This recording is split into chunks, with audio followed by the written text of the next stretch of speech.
यदा यदा हि धर्मस्य ग्लानिर्भवति भारत अभ्युत्थानम् अधर्मस्य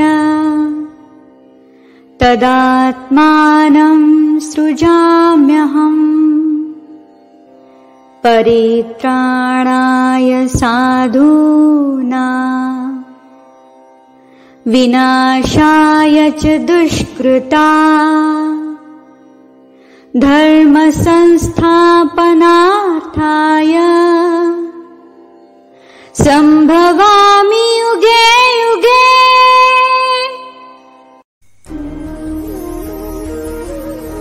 नमस्कार, मी रेश्मा।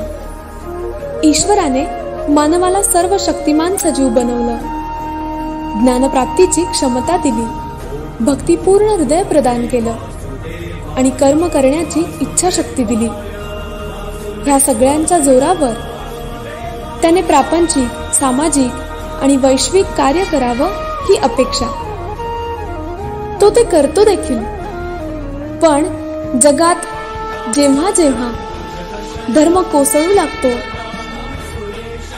अधर्माचा बोलबाला होतो, अशांती निर्माण होते आणि मानवी कर्म हे सारं रोखण्यास असमर्थ ठरतं, तेव्हा अखेर धर्माच्या स्थापनेसाठी, मानवाच्या हितासाठी आणि सज्जनांच्या रक्षणासाठी ईश्वर अवतार घेतो। भारतीय संस्कृतीने ही एक सुंदर संकल्पना सांगितलेली।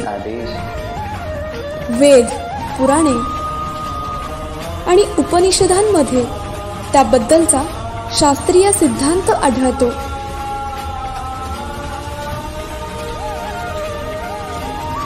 नेमकं काय आहे हे अवतार कार्य, त्यामागची भूमिका आणि तत्वज्ञान समजून घेणार आहोत आदरणीय श्रीयुत दत्तात्रेय गाढे सरांकडून साहित्य उत्सवच्या विशेष प्रसारणातून।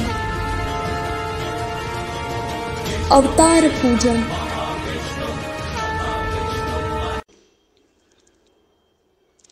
नमस्कार, दत्तात्रय गाढे बोलतो। अवतार पूजन ही आपली मालिका सुरू आहे आणि आज आपण परशुराम या अवताराला वंदन करणार आहोत। परशुराम हा भगवान विष्णूंचा 6वा अवतार आहे। ऋषी जमदग्नी आणि माता रेणुका यांचा पुत्र हा परशुराम होय। त्याचं मूळ नाव राम आहे, परंतु तो परशुधारी असल्यामुळे त्याला परशुराम म्हणतात। भगवान शंकरांनी त्याला हा दिव्य परशु दिला होता असा उल्लेख आहे। तसंच त्याला भार्गवराम आणि जामदग्नी असंही म्हणतात। भृगुकुळात जन्मलेला राम म्हणून भार्गवराम आणि जमदग्नींचा पुत्र म्हणून जामदग्नी अशी ही नावं आहेत। परशुराम हा अतिशय तेजस्वी, बलवान आणि पराक्रमी होता। त्याच्या बाबतीत असं म्हटलं जातं, अग्रतः चतुरो वेदाः पृष्ठतः सशरम धनुः इदं ब्राह्मम इदं क्षात्रम शापादपि शरादपि। अर्थात मुखात 4 वेद आणि पाठीवर धनुष्यबाण असा हा परशुराम ब्रह्मतेज आणि क्षात्रतेज यांनी युक्त असून शापाने किंवा आपल्या बाणाने तो आपल्या शत्रूचं पारिपत्य करतो। परशुराम हा सप्तचिरंजीवांमध्ये सुद्धा समाविष्ट आहे। सप्तचिरंजीव असे आहेत. अश्वत्थामा बलिर्व्यासो हनुमांच बिभीषणाः कृपा परशुरामश्च सप्तैते चिरंजीविनः. अश्वत्थामा, बली, व्यास, हनुमान, विभीषण, कृपाचार्य आणि परशुराम हे 7 चिरंजीव होत. परशुरामाचं अवतार कार्य समजून घेण्यासाठी आपल्याला त्यावेळची सामाजिक परिस्थिती लक्षात घेणं आवश्यक आहे. आपल्या भारतीय संस्कृतीने अतिशय सुंदर अशी समाजव्यवस्था अगदी प्राचीन काळापासूनच निर्माण केलेली आहे. मुलगा 7 वर्षाचा झाला की मग त्याला गुरुगृही पाठवावं लागत असे. यासाठी आश्रम होते. या आश्रमांमध्ये हजारो विद्यार्थ्यांना विद्यादानाचं काम केलं जात असे. ऋषी हे ज्ञानदान करण्याचं काम करत असत. या विद्यार्थ्यांना सर्व विद्या आणि कला यांमध्ये पारंगत केलं जात असे. गुरुशिष्य परंपरेने हे शिक्षण दिलं जात असल्यामुळे त्यांना गुरुकुल असं म्हटलं जात असे. आश्रमांमध्ये ह्या विद्यार्थ्यांच्या राहण्याची आणि सर्वच प्रकारची व्यवस्था केलेली असे. तसंच याच समाजव्यवस्थेचा दुसरा एक महत्त्वाचा भाग होता, तो म्हणजे राजसत्ता. राजाने प्रजेचं पालन करावं, तिचं संरक्षण करावं असं अपेक्षित होतं.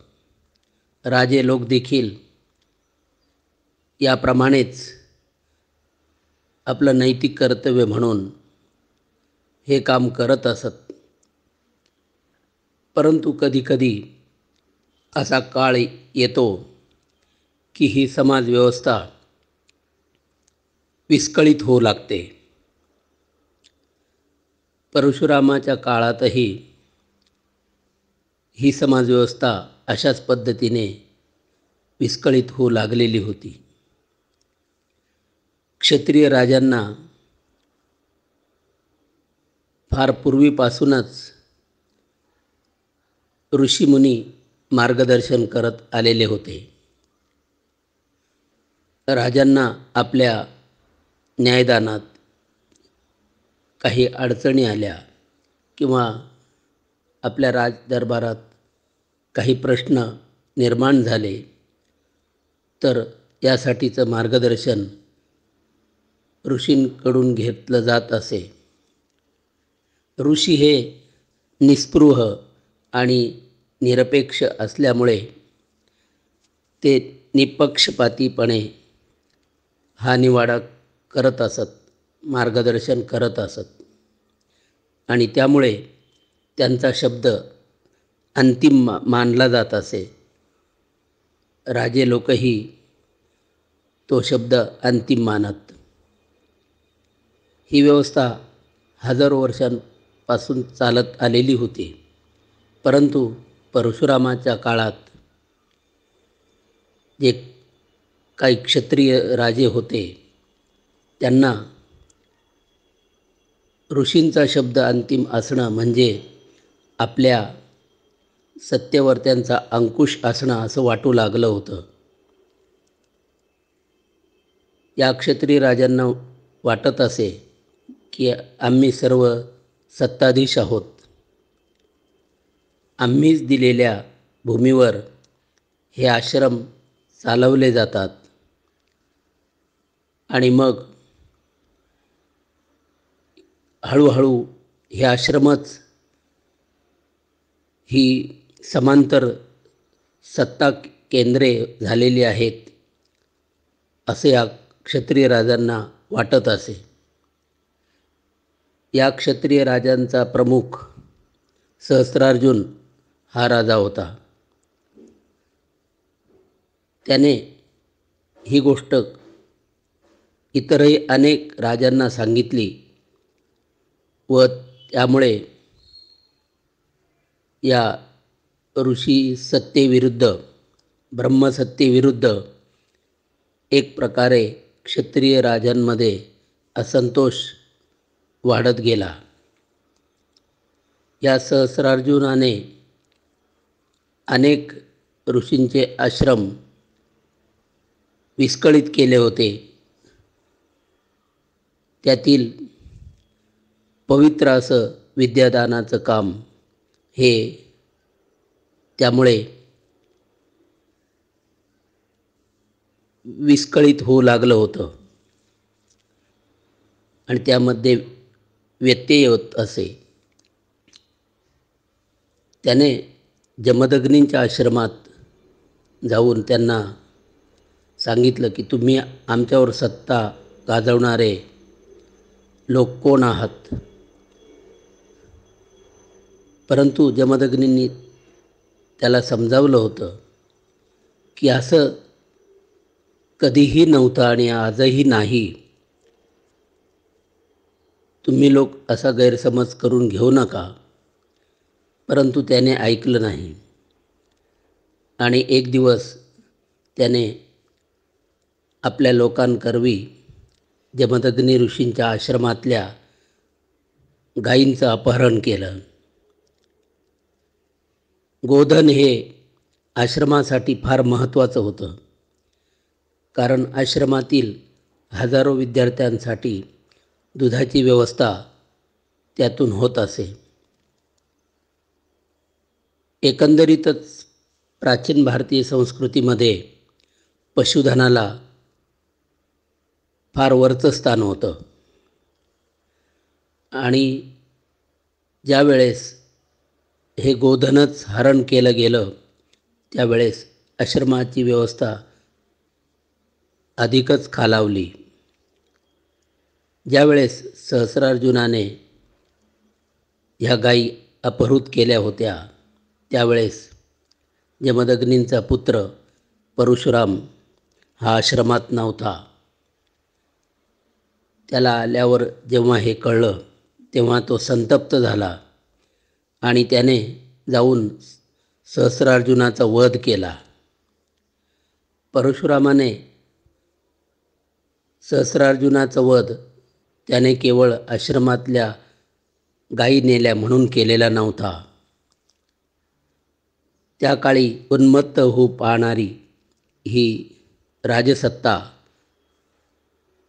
त्याने पाहिलेली होती आणि या राजसत्तेला साप बसावा म्हणून त्याने सहस्रार्जुनाला ठार मारलेलं होतं. त्यानंतर त्याला सांगितलं की तू क्षत्रियाचा वध केलेला आहेस, तू तपश्चर्या केली पाहिजे. प्रत्यक्ष हे जमदग्नींनीच त्याला सांगितलेलं होतं म्हणून तो तपश्चर्येला निघून गेला आणि यानंतर लगेच सहस्रार्जुन राजाचे पुत्र सैन्यासह जमदग्नींच्या आश्रमात घुसले. त्यांनी जमदग्नींवर हल्ला केला. त्यांना 21 प्रहार करून जखमी करून ठार मारलं. आश्रमात भयंकर दहशत बसवली आणि भयंकर विध्वंस करून ते निघून गेले. परशुरामाला हे कळल्यानंतर तो भयंकर क्रोधित झाला. त्याने आश्रमात येऊन ही सर्व परिस्थिती आपली माता रेणुका हिच्याकडून ऐकून घेतली. संतापाने त्याने प्रतिज्ञा केली की माझ्या वडिलांवर 21 वेळा प्रहार करणाऱ्या या क्षत्रियांना मी धडा शिकवेन. मी 21 वेळा ही पृथ्वी निक्षत्रिय करेन. आणि त्याप्रमाणे परशुरामाने हे काम सुरू केलं. परशुरामाने एक एक करून क्षत्रिय राजे ठार मारले आणि खरोखरच 21 वेळा परशुरामाने पृथ्वी निक्षत्रिय केली. यामुळे पृथ्वीवर भीषण शांतता पसरली. लोक भयभीत झाले. परंतु परशुरामाने त्यांना आश्वासित केलं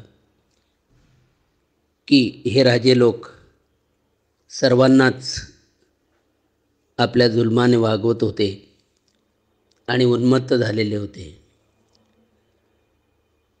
तुम्ही स्वतःचं संरक्षण स्वतः केलं पाहिजे असं त्याने प्रजेला सांगितलं. आणि परशुरामाने कायमसाठी जी उन्मत्त क्षत्रिय सत्ता होती तिला एक धडा घालून दिला की येथे ईश्वराने जी व्यवस्था निर्माण केलेली आहे, भारतीय संस्कृतीने जी प्राचीन काळापासून समाजव्यवस्था जोपासलेली आहे, ती कुणालाही नष्ट करण्याचा अधिकार नाही. समाज हा सर्वांसाठी आहे आणि प्रत्येकाने आपलं कर्तव्य त्यात पार पाडणं गरजेचं आहे. सत्ताधीश राजा जरी असला तरी त्याने प्रजेचं पालन आणि संरक्षण केलंच पाहिजे. आणि निरंकुश सत्ता भोगणे म्हणजे राजसत्ता नव्हे हे परशुरामाने दाखवून दिलं. यानंतर परशुरामाने अनेक वर्ष तपश्चर्या केली. आपल्या अनुभवाचा उपयोग त्याने सर्वसामान्यांना दिला. एवढंच नव्हे तर इतरही महान लोकांना त्याने मार्गदर्शन केलेलं आहे. भगवान श्रीकृष्णांनी देखील परशुरामांकडून मार्गदर्शन घेतलेलं आहे. म्हणजे अगदी रामायण काळ आणि महाभारत काळात देखील या मार्गदर्शनाचा लाभ बऱ्याच महान व्यक्तींना देखील झालेला आहे. परशुरामाने आपल्या ज्या विद्या होत्या त्या इतरांना शिकवलेल्या आहेत. भीष्माचार्य, द्रोणाचार्य यांना परशुरामाने मुक्त हस्ताने आपल्या विद्या प्रदान केलेल्या आहेत.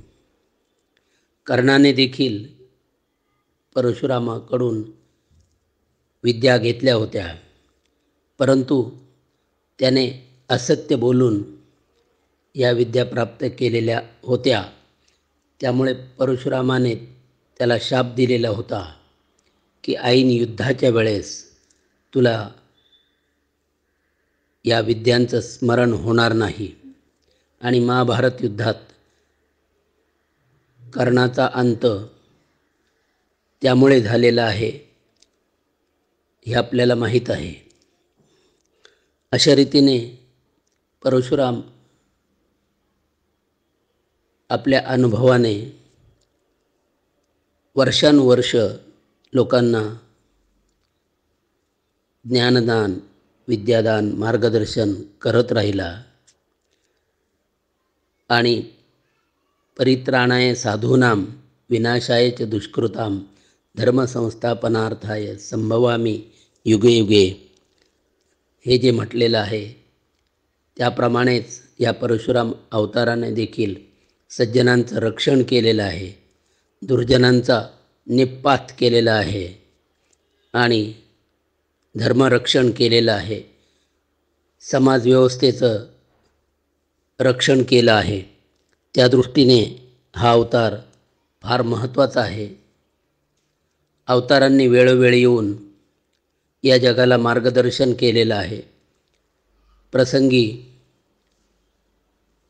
दुष्टांना चांगलाच धडा शिकवलेला आहे आणि आपल्या स्वतःच्या आचरणातून अवतारांनी